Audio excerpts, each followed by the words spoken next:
பாளையங்கோட்டை அருள்மிகு அழகிய மன்னர் ராஜகோபால சுவாமி திருக்கோவிலில் பங்குனி பிரம்மோற்சவ 5ஆம் நாள் 2 கருட சேவை வெகு சிறப்பாக நடைபெற்றது. ஸ்ரீ ராஜகோபாலர் மற்றும் ஸ்ரீ வேத நாராயணர் கருட வாகனத்தில் எழுந்தருளி வீதி உலா ஏராளமான பக்தர்கள் தரிசனம் செய்தனர்.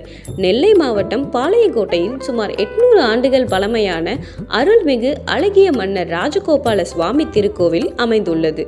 இத்திருக்கோவிலில் 3 மூலவர்கள் அருள் பாலிக்கின்றனர்.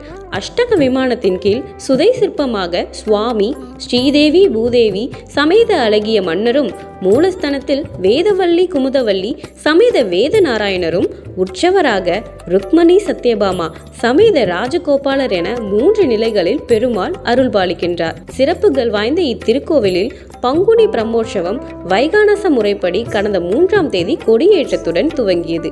திருவிழா நாட்களில் தினமும் ஸ்ரீ ருக்மணி சத்யபாமா சமேத ஸ்ரீ ராஜகோபாலர் பல்வேறு வாகனங்களில் வீதி உலா கண்டருளினார். 5ஆம் திருநாளான இன்று காலையில் உற்சவர்களுக்கு சிறப்பு திருமஞ்சனம் நடைபெற்றது. இரவில் உற்சவ மூர்த்திகள் ஸ்ரீ ராஜகோபாலர் மற்றும் ஸ்ரீ வேத நாராயணர் ஆகியோர் கருட வாகனத்தில் சிறப்பு அலங்காரத்தில் எழுந்தருளி பக்தர்களுக்கு காட்சி கொடுத்தார். பக்தர்களின் கோவிந்தா கோபால கோஷங்களுடன் குடைவரை வாயில் தீபாராதனையும் நடைபெற்றது. தொடர்ந்து 2 கருட வாகனத்திற்கும் திருக்குடைகள் சாற்றப்பட்டு கற்பூர ஆரத்தி காண்பிக்கப்பட்டதும் கருட வாகன புறப்பாடு நடைபெற்றது.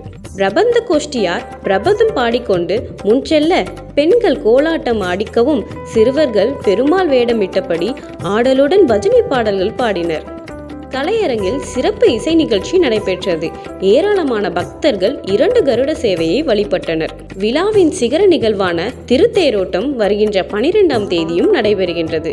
திருவிழா ஏற்பாடுகளை உபயதாரர்கள், திருக்கோயில் நிர்வாகத்தினர் மற்றும் பக்தர்கள் செய்கின்றனர்.